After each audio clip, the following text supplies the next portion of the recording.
नमस्कार मंडळी, चला तर चाळणीवरती शेवग्याच्या शेंगा ठेवून हॉटेलमधली एक सिक्रेट पद्धत मी तुमच्यासोबत शेअर करते। त्यामुळे व्हिडिओ शेवटपर्यंत बघा, जी की तुम्हाला आजवर कुणीच सांगितली नसेल। तर आज आपण शेवग्याच्या शेंगांची अशी काही रेसिपी पाहणार आहोत, त्यासाठी व्हिडिओ शेवटपर्यंत बघा आणि आवडल्यास व्हिडिओला एक लाईक आणि आपल्या चॅनलला नक्की सबस्क्राइब करा। चला तर जास्त वेळ न घालवता लगेचच व्हिडिओला सुरुवात करूया, म्हणजे तुम्हालाही पटकन आज कुठली रेसिपी बनवणार आहोत ते समजेल। तर इथे आपण घेतलेले आहे 250 ग्रॅम शेवग्याच्या शेंगा। आता शेवग्याच्या शेंगा मी आताही धुवून घेतलेल्या आहे आणि आपण नंतर देखील एकदा शेवग्याच्या शेंगा धुवून घेणार आहोत।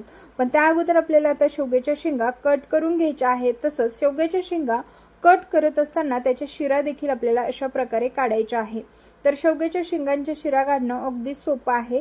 आता पहा, ज्या बाजूची आपण शेवग्याच्या शेंगाची शीर काढलेली आहे ना, त्या बाजूने कट मारायचा आहे आणि ज्या बाजूने आपल्या शेवग्याच्या शेंगाला जी शीर आहे ना, त्या बाजूला आपल्याला तसंच ठेवायचं आणि मग अशा प्रकारे कट करून घ्यायचे आहे। आता इथे संपूर्ण शेवग्याच्या शेंगा मी कट करून घेतल्या।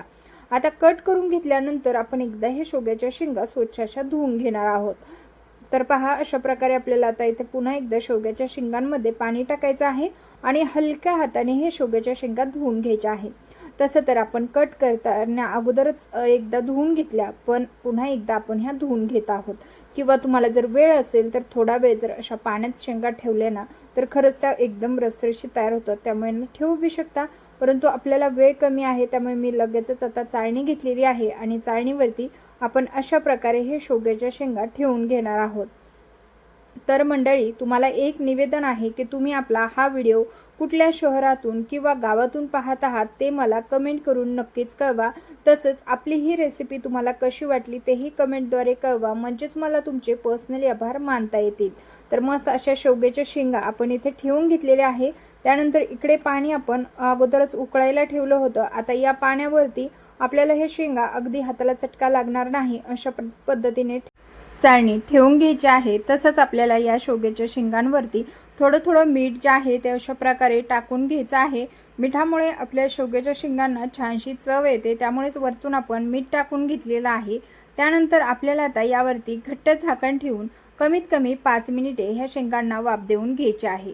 5 मिनिटामध्ये परफेक्ट अशा शेंगा शिजल्या जातात, त्यामुळे तुम्हाला जास्तीचा गॅस किंवा जास्त वेळही इथे लागणार नाही। 5 मिनिटामध्ये अगदी छान मऊसूत अशा शेंगा आपल्या शिजल्या गेलेल्या आहेत, पाहू शकता। आणि यामध्ये कुठेही आपण पाण्यामध्ये वाफवल्या नाही, त्यामुळे यामधली टेस्टमध्ये काहीच कॉम्प्रोमाइज होत नाही। तर तुम्हाला म्हटलं ना, मी हॉटेलमधली तुमच्यासोबत एक सिक्रेट पद्धत शेअर करते। ती सिक्रेट पद्धत कुठली आहे तुम्हाला माहिती आहे का? तर जेव्हा हॉटेलमध्ये आपल्याला शेवग्याच्या शेंगांची मस्त अशी भाजी देतात ना, तेव्हा त्यामधली शेवग्याची शेंगसुद्धा तितकीच चवदार असते। त्याचं मुख्य कारण किंवा सिक्रेट पद्धत तुम्हाला कळली का? तर ते वाफवताना पाण्यामध्ये कधीच वाफवत नाहीत। चला तर तेच मुद्दा थोडासा बाजूला ठेवूया। आता इथे वाटण तयार करायचं आहे, त्यासाठी किसलेलं खोबरं, टॅमॅटो आणि कांदा, कोथिंबीर एवढंच साहित्य आपण इथे आपल्याला लागणार आहे हे वाटण बनवण्यासाठी। बऱ्याच वेळेला आपण काय करतो, याचमध्ये आलं आणि लसूण घालतो, पण मी ना आज यामध्ये आलं लसूण पेस्ट न घालताच अशा पद्धतीने आलं आणि लसूण न घालताच वाटून घेतलेलं आहे। तर इथे आपल्याला वाटण वाटत असताना एक थेंबही पाण्याचा वापर करायचा नाही। तर वाटण वाटून झालं की लगेचच कढई गॅसवरती ठेवली, त्यामध्ये आपल्याला इथे तेल घालून घ्यायचं आहे। आता हे वाटण कच्चं असल्यामुळे तेलाचं थोडंसं प्रमाण जास्त ठेवायचं, तरी सुद्धा इथे आपण अगदीच 2 चमचे तेल घालून घेतलेलं आहे, जास्तही तेल घालायचं नाही। त्यानंतर हे संपूर्ण वाटण आपण यामध्ये घालून घेणार आहोत आणि तेलावरती वाटण आपल्याला चांगलं परतवून घ्यायचं आहे। तेलाचं प्रमाण होईल तितकं कमीच वापरायचं आहे। जेवढं तुम्ही कमी वापराल ना, तरी सुद्धा ही भाजी तितकीच टेस्टी तयार होणार आहे। आता मसाल्यांमधलं तुम्हाला सिक्रेट त्यांचं मी सांगणार आहे। ते जेव्हा वाटण करतात तेव्हा टॅमॅटोचं प्रमाण कमी आणि कांद्याचं प्रमाण जास्त वापरतात, त्यामुळे त्यांच्या भाज्या रुचकर आणि चविष्ट लागतात। आपण काय करतो, समप्रमाणात घेतो। जसं की मी आता कमी प्रमाणात टॅमॅटो आणि जास्त प्रमाणात कांदा घेतला होता, तसंच तुम्हालाही घ्यायचं आहे। कोथिंबीरही भरभरून घालायची। तर इथे आपण आलं आणि लसूण यामध्ये न वाटता 1 चमचा आलं लसूण पेस्ट इथे आपण घरगुती बनवलेली घातलेली आहे। आता या मसाल्यांसोबत जसं की आलं लसूण पेस्ट देखील छान अशी परतल्या जाईल।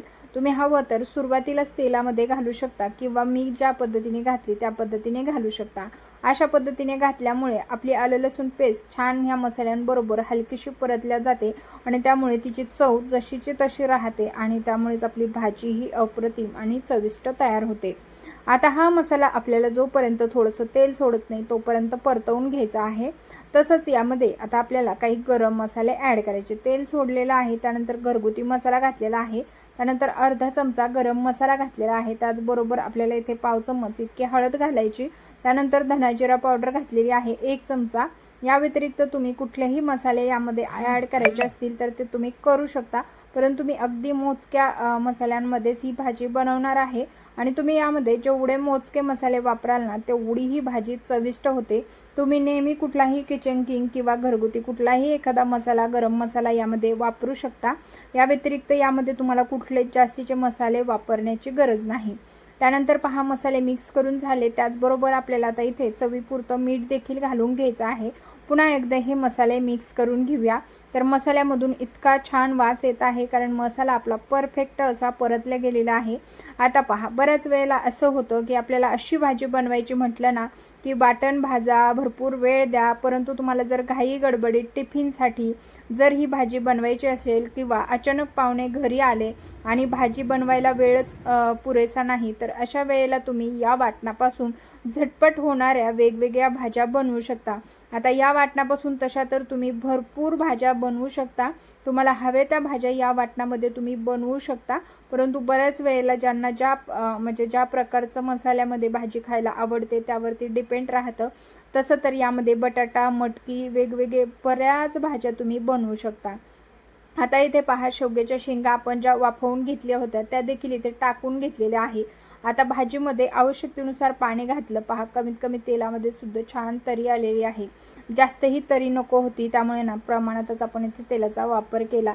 मंद गॅसवरती ही भाजी आता शिजत आहे आणि मस्त अशी मापात अशी तरी आलेली आहे आणि परफेक्ट अशी भाजी चवीला होते बरं का। एकदा तरी ह्या पद्धतीने तुम्ही नक्कीच बनवून पहा।